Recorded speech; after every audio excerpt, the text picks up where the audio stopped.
Bonjour, on se retrouve sur Tendance Crypto.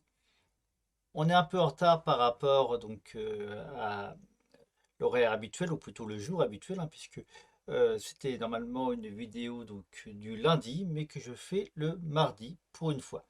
Alors, on va revenir sur le Bitcoin.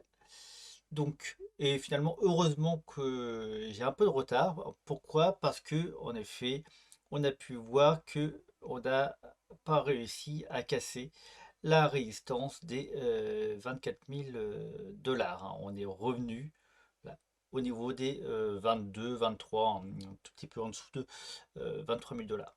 Je ne vais pas encore répéter, hein, la façon effectivement dont je conçois le marché actuellement, mais je considère que en fait on est dans un range qui va être plus ou moins élevé, soit vers 24, soit vers 28, peut-être 24, 28, hein. Pour moi, effectivement, on ne dépassera pas avant longtemps les 28 000 dollars, mais évidemment, je peux me tromper, hein. Tout ceci n'est pas un conseil en investissement, mais plutôt ma vision du marché.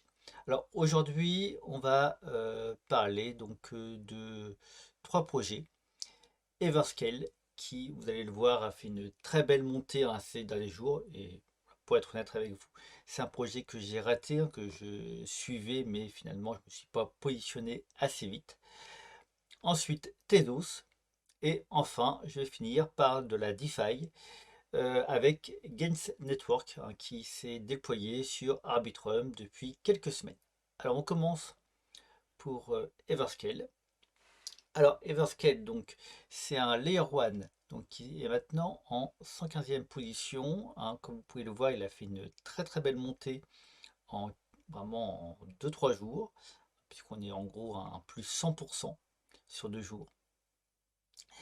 Et avec, on a encore, donc sur les dernières 24 heures, hein, un beau volume d'échanges. Donc, qu'est-ce que c'est que Everscape? Donc, c'est un Layer 1 qui en fait a pour but, hein, comme beaucoup de Layer 1 de cette génération, évidemment, d'être le plus scalable possible, hein, et on va dire quasiment infiniment scalable. Ah, c'est son slogan. On est effectivement dans un réseau qui se veut infiniment scalable, donc infiniment évoluable, hein. Pas simplement, la scalabilité n'est pas simplement une question de vitesse, mais justement de capacité à évoluer au fur et à mesure des besoins grandissants, hein, de l'industrie blockchain et du Web3. Alors, évidemment, pour ça, Everscale se dote d'une architecture. Alors, en fait, va choisir en quelque sorte une architecture classique dans les blockchains de nouvelle génération, c'est-à-dire le sharding. Donc on a une master chain et on va avoir une série de workchains, donc en fait des shards supplémentaires. Alors la petite quand même nouveauté d'Everscale, ce qui fait que on n'est pas que dans du sharding. Alors pour rappel, le sharding c'est une technologie qui va être au cœur des mises à jour d'Ethereum, hein. Voilà, Ethereum avance peu à peu vers cette mise en place du sharding, et ce qui va lui permettre de gagner en scalabilité. On retrouve aussi le sharding dans d'autres projets.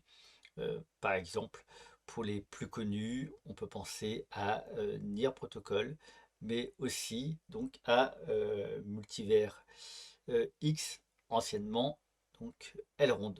Voilà, on est effectivement dans des projets, hein, qui utilisent le sharding, et on, tous les projets qui utilisent le sharding, hein, ne sont pas encore complètement finalisés, parce que évidemment ce qui pose problème, c'est la communication cross-shard. Voilà. Et donc là, on va voir, et parce qu'elle n'y est pas encore, on va voir si, évidemment, dans les prochains mois, voire même prochaines années, il va réussir à bien établir cette communication.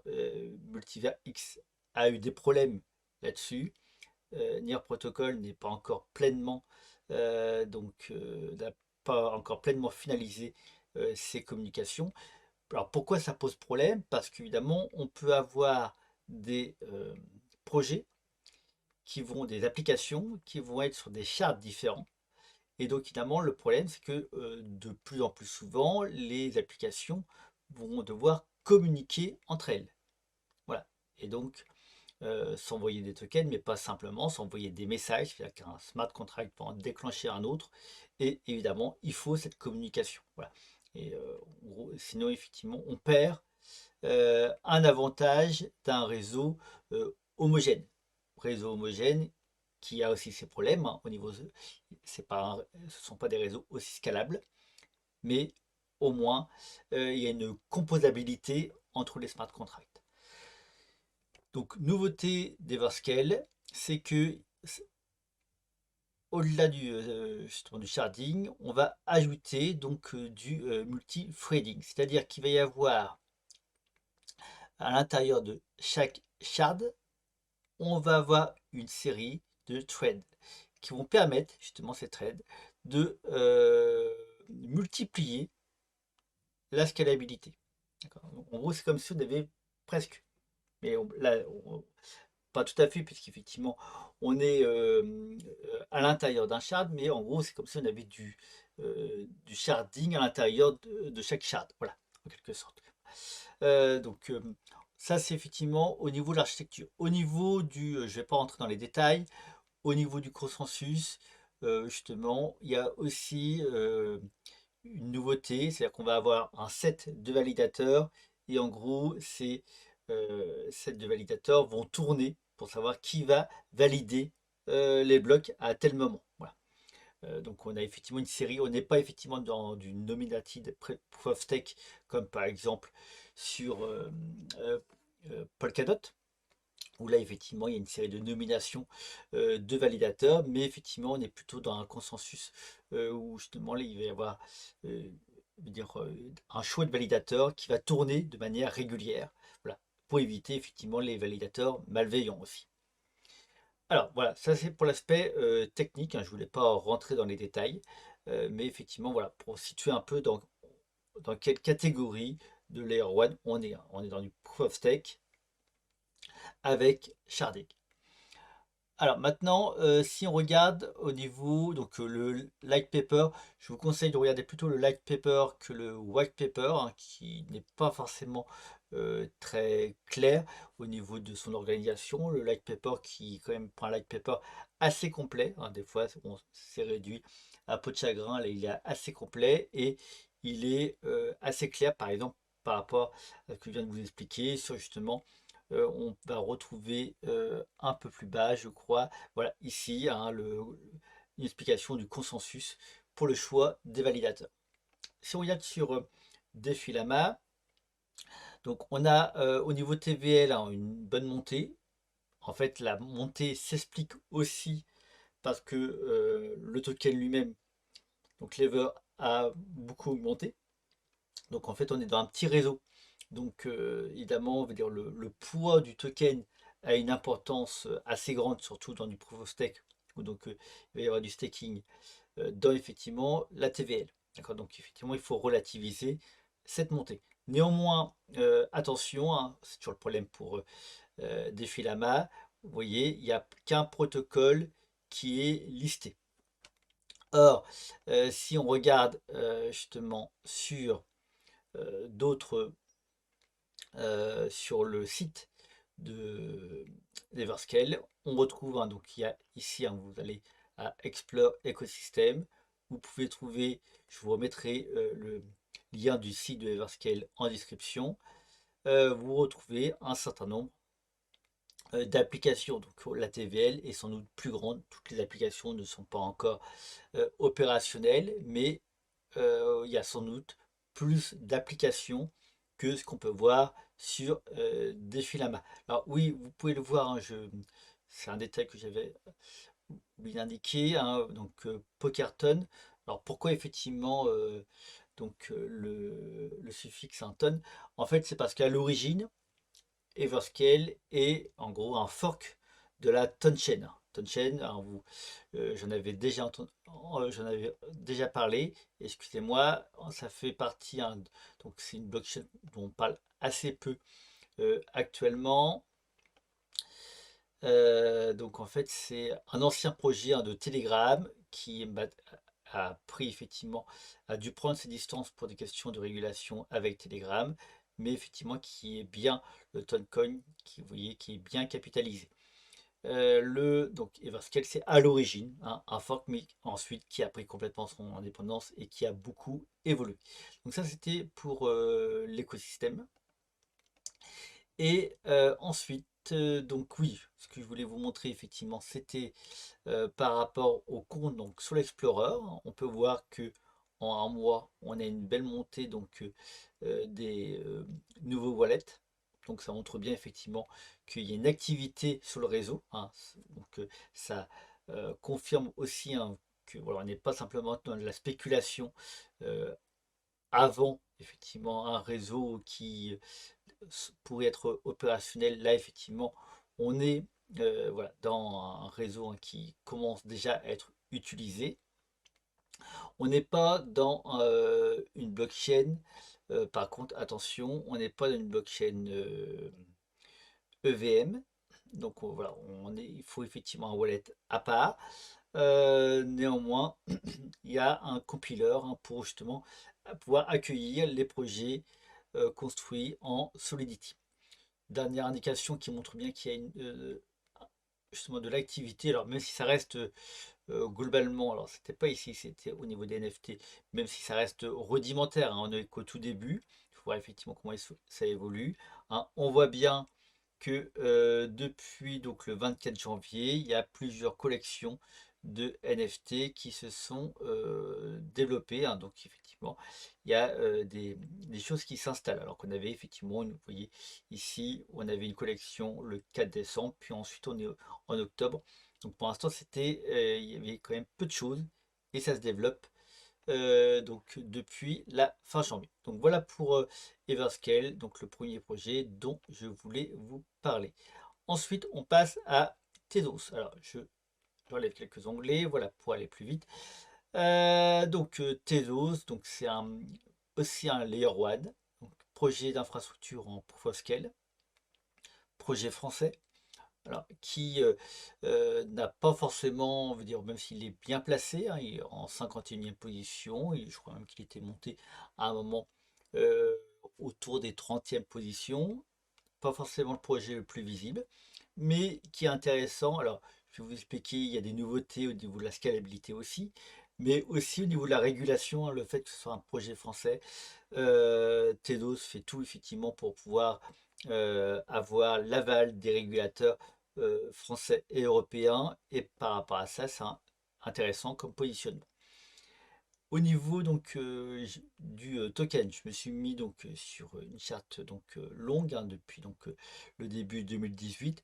On voit bien que c'est un token qui a un range assez bas par rapport à d'autres. Le bottom était autour de 0,39. On n'est pas en un sens très loin, on est simplement à 1 x 3.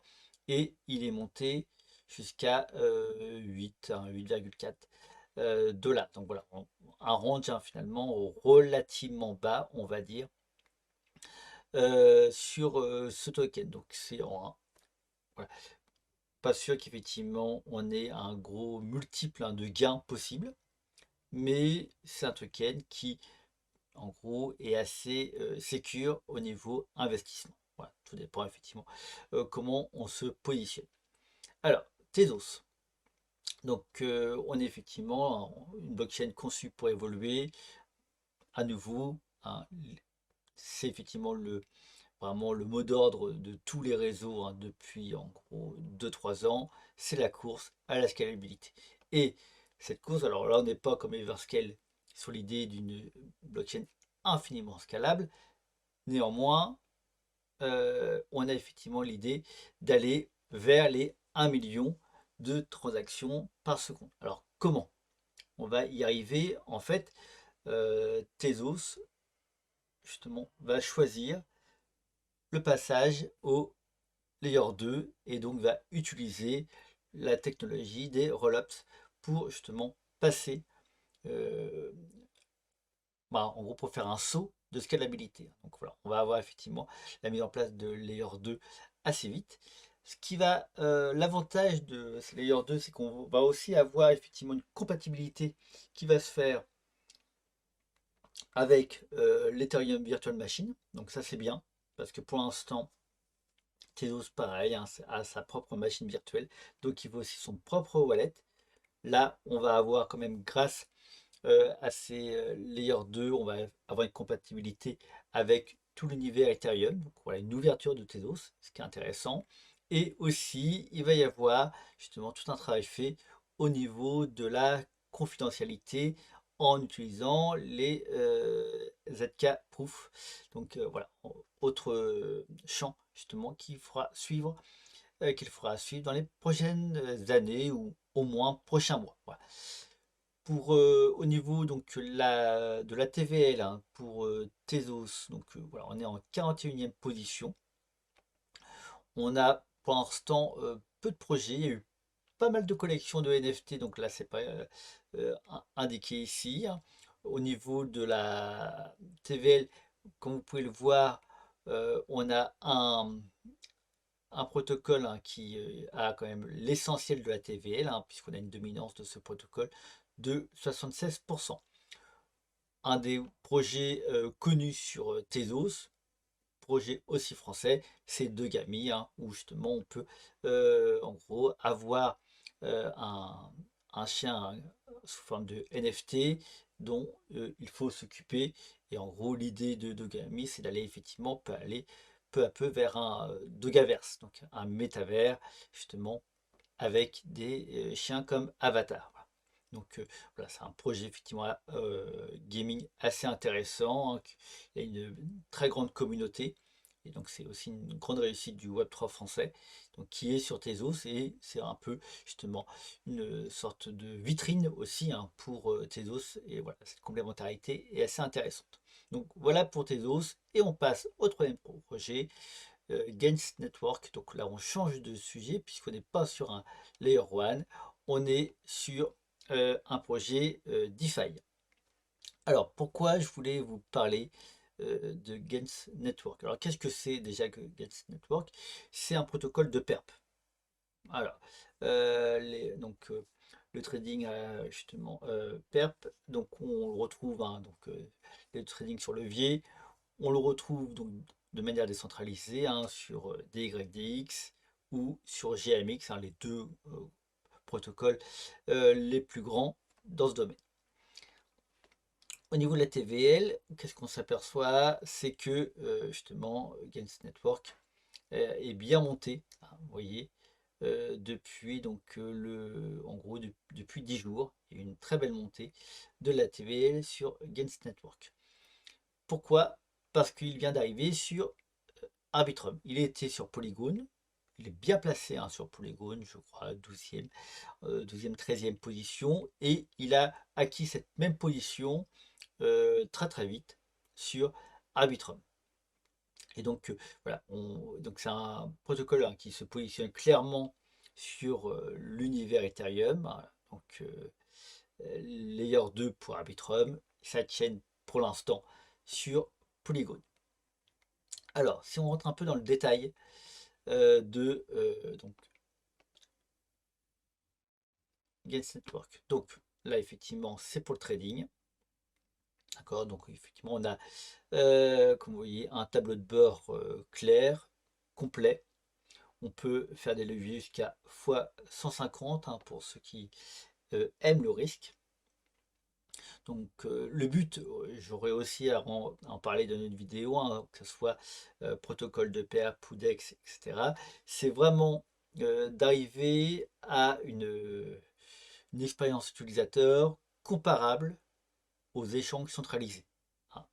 Le problème qu'ont connu les échanges centralisés en 2022, évidemment le plus grand problème, c'est FTX, hein, qui se voulait un échange, hein, pour les traders, fait que justement, peu à peu, les utilisateurs pensent à des échanges décentralisés. D'autant plus que dans les échanges décentralisés, ils possèdent la propriété de leur wallet. Et ça, c'est vraiment important. Mais simplement, pour l'instant, l'expérience utilisateur n'était pas au rendez-vous, hein, pour à la fois qu'on voulait faire du levier ou même quand on voulait finalement faire simplement de l'achat en spot. Voilà. Donc, voilà, les échanges décentralisés, spot ou perp, justement, là, se développent très largement, hein, très rapidement depuis quelques mois pour gagner en expérience utilisateur. Donc ça, j'aurais aussi à en reparler et évidemment en rentrant, le but c'est de rentrer dans les détails, par exemple par rapport à tout ce qui est frais, avantages, etc. Donc maintenant, donc, pour continuer donc, sur Gains Network, donc on a donc, différentes choses dont je voulais vous parler. Alors il y a un vault, donc on peut déposer son DAI, voilà. DAI qui va servir justement en gros pour récompenser ceux qui gagnent lors effectivement de leur trade. Évidemment, on récupère ceux qui sont liquidés, donc il y a entre guillemets une sorte de risque, évidemment, même si proportionnellement, on sait bien qu'il y a plus de perdants que de gagnants, hein, dans les perps, et c'est ce qui permet au protocole d'avoir des revenus. Néanmoins, donc il faut une sorte de trésorerie, donc voilà, vous pouvez déposer dans cette trésorerie vos DAI, et vous récupérez les revenus du protocole. On est, vous voyez, dans donc un rendement à 21%, donc ce qui est assez intéressant. Attention, on ne peut pas retirer ces DAI à tout moment. Comme vous pouvez le voir, il y a une série d'époques. Donc là, effectivement, il faut attendre 2 jours, 4 heures pour la prochaine époque et donc pouvoir euh, retirer ces DAI. Donc voilà, ça c'est important à savoir. Il y a un sorte de lock, hein, temporaire. Mais voilà, ça, vous voyez, le rendement est quand même assez intéressant sur du stablecoin, même si, je vous rappelle, il y a un risque. Ensuite, on peut aussi staker le token de gouvernance, hein, le GNS, qui permet de récupérer aussi du revenu du protocole. Donc en fait, les revenus du protocole, ils sont en gros divisés en deux. Une partie pour le Vault DAI, une partie pour le GNS. Donc on ne peut staker le GNS que sur Polygon. On va récupérer un NFT qui sera une preuve de dépôt du staking. Alors, on peut acheter du GNS de deux manières, soit sur Index, hein, soit directement ici, contre du DAI. Alors, en fait, ici, c'est un peu particulier, comme vous pouvez le voir ici, on peut faire l'inverse. C'est-à-dire qu'en fait, ça va permettre, en gros,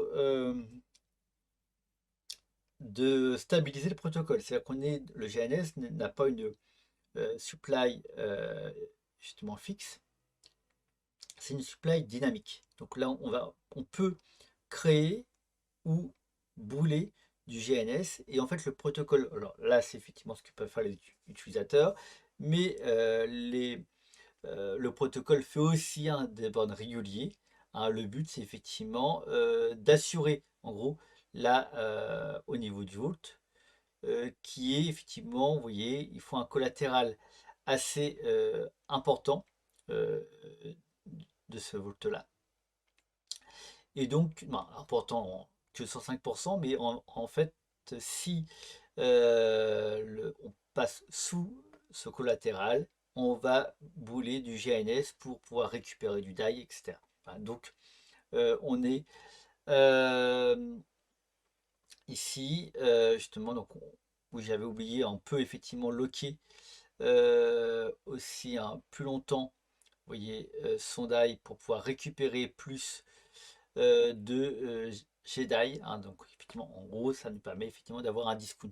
Donc voilà, il y a effectivement tout un système, hein, justement de stabilité du protocole entre le DAI GDAI, donc qui est la preuve dépôt, hein, de son dépôt en DAI, et le GNS, donc le token de gouvernance, ce qui explique qu'il y a justement une supply qui va être dynamique et non pas fixe. Voilà. Donc voilà, pour l'instant, c'est un protocole qui fonctionne bien. On est, vous voyez, le volume de trading complet, donc il y a un tableau très très complet hein, sur d'une analytics hein, que vous pouvez aller voir, donc avec vraiment tous les détails sur le protocole. On est sur donc 25 milliards, hein, plus de 25 milliards, bientôt 26 de volume hein, de trading hein, depuis le début du protocole. On est donc il y a 10 000 traders hein, qui ont utilisé et qui utilisent encore ce protocole. Comme vous pouvez le voir, euh, donc ici, hein, pour l'instant, les traders sont en perte. Donc voilà, c'est effectivement sur les dernières 24 heures, hein, mais effectivement, entre guillemets, c'est normal, voilà, puisque c'est une statistique relativement normale. Et là, vous pouvez voir effectivement les fuses qui sont récupérés et ensuite distribués aux stakers. Donc voilà pour le Gains Network, donc qui est un protocole de pair pour l'instant en vogue. Hein, donc, vous connaissez sans aucun doute le succès donc, de DYDX, le succès de GMX, à voir effectivement s'il aura le même succès. En tout cas, sur Twitter, Arbitrum retweet justement les news hein, de Gains Network, donc ça montre bien qu'il est suivi par justement l'équipe de Arbitrum. Voilà, donc c'est tout pour aujourd'hui. Si vous avez des questions, n'hésitez pas à les mettre en commentaire. N'oubliez pas de vous abonner à la chaîne et aussi à me suivre sur Twitter. À bientôt. Au revoir.